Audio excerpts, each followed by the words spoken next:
Since the output of determining the budget is very important, and this video will again focus on the cost baseline funding requirements, even though that we have gone through them. And also we'll look into the best practices for maintaining an effective cost control throughout the project lifecycle. So to recap on the cost baseline as one of the key outputs of determining the budget process. So the cost baseline, we say that it's the approved version of the project budget, and it includes all the anticipated expenses for project activities and contingency reserves, but it excludes the management reserves. The baseline is a key reference point for tracking the financial performance and identifying the deviations from the plan. As we have highlighted the key purpose for having and establishing a cost baseline, so the primary purpose here to have or to establish a cost baseline is to serve as a reference point for performance measurement by comparing the actual costs to the baseline.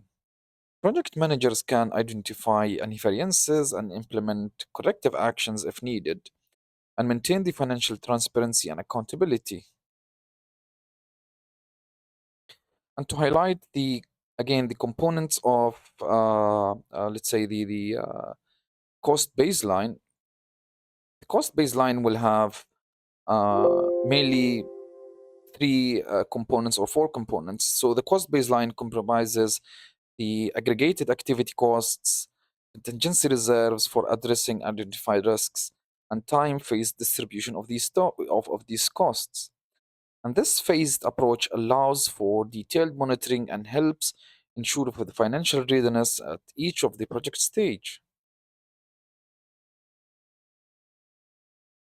The next topic also we have covered, which is the funding requirements. So funding requirements, again, it represents the total financial resources needed for the project, including the cost baseline, management reserve, and these requirements are scheduled to align with the project timeline, ensuring the funds are available when needed without overburdening the financial resources. An important concept here, which is the cash flow management. So, effective cash flow management ensures that there is no, let's say, a lack of liquidity to fund ongoing the project activities. It helps preventing the disruption caused by delays or delayed funding while integrating closely with the financial tracking systems for real-time monitoring. Monitoring the cost baseline as part of the monitoring and controlling, but now let's understand how it's important to compare it with the baseline as part of the planning phase. So, monitoring the cost baseline involves using tools like the EVMs or earned value management to track the project performance. Also, regular variance analysis when doing the project monitoring and controlling phase. And that will allows project managers to detect deviations early and implement any corrective actions promptly, ensuring the adherence to the project budget. Updating the cost baseline. So that involves incorporating, let's say, any approved changes or unapproved changes requests through established change control processes.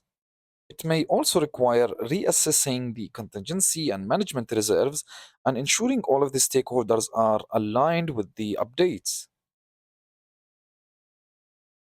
Now let's look into the best practices when doing, let's say, the or having uh, determining the budget with its output. Now let's see how we can optimize it or how we can ensure the accuracy of these outputs. So to optimize the cost planning outputs, maintain a clear documentation for all of the cost changes and regularly review and refine the estimates. And also engage the stakeholder to foster a shared understanding of the financial decisions and impacts.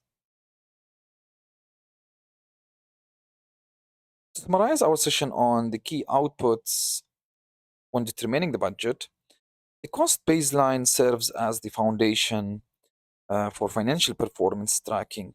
and aligning the funding requirements with the schedule prevents resource delays. Also, monitoring and updating the baseline ensures that the project remains financially healthy and on track.